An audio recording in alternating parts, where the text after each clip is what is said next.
ഇത് ഞാന് ഈ അടുത്ത സമയത്ത് ഈ മദ്യപാനത്തിനെതിരെ എഴുതിയ ഒരു ഗദ്യ കവിതയാണ്. ഇത് കേട്ടാൽ മഞ്ജുളാങ്കി ചിരിക്കും. മഞ്ജുപിള്ളയും സാവും മറ്റേ ചിരിക്കാത്ത നിങ്ങൾ ചിരിക്കും. അതേ സൈസ് സാധനമാണ്, പൊളി സാധനമാണ് ഈ വരാൻ പോകുന്നത്.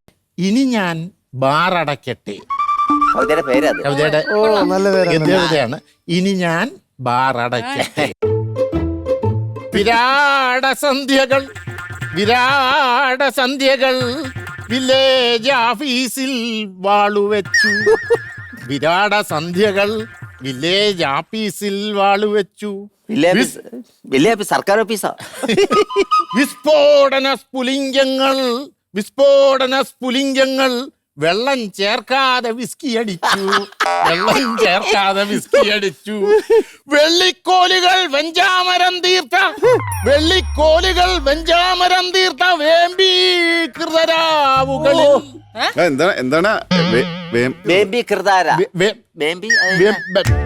വേമ്പീകൃതരാവുകളിൽ എന്താ അതിന്റെ അർത്ഥം? എന്താ അത്? അതിന് പ്രത്യേകിച്ച് അർത്ഥമൊന്നുമില്ല. ഞാൻ ഉണ്ടാക്കിയൊരു വാക്കാ.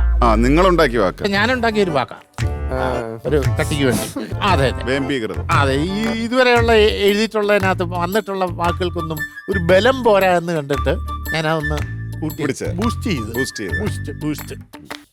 വേമ്പീകൃത രാവുകളിൽ വെള്ളിക്കോലുകൾ വഞ്ചാമരം തീർത്ത വേമ്പീകൃത രാവുകളിൽ ബേവക്കോപ്പുകൾ പൊട്ടിച്ചിരിച്ചു.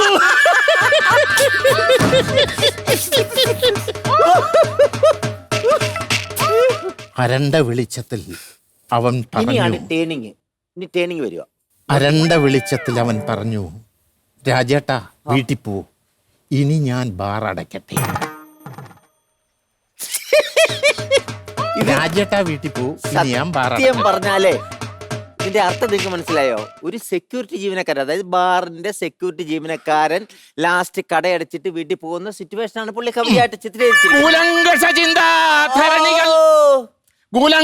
ചിന്താധരണികൾ കാലുപൊക്കി ചാടുന്ന വേളയിൽ മുനിഞ്ഞു കത്തുന്ന ചരറാന്തലുകൾ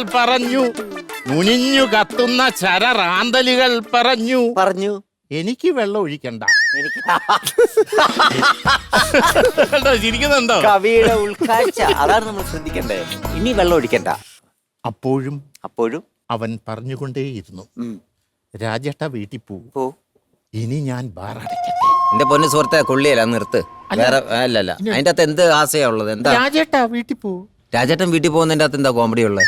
അല്ല, അത് ബാറടക്കാൻ നേരമേ ആൾക്കാരിരുന്ന് അവന് ബാറടച്ചിട്ട് പോണ്ടേ. അടച്ചോ? ബാറടച്ചോ?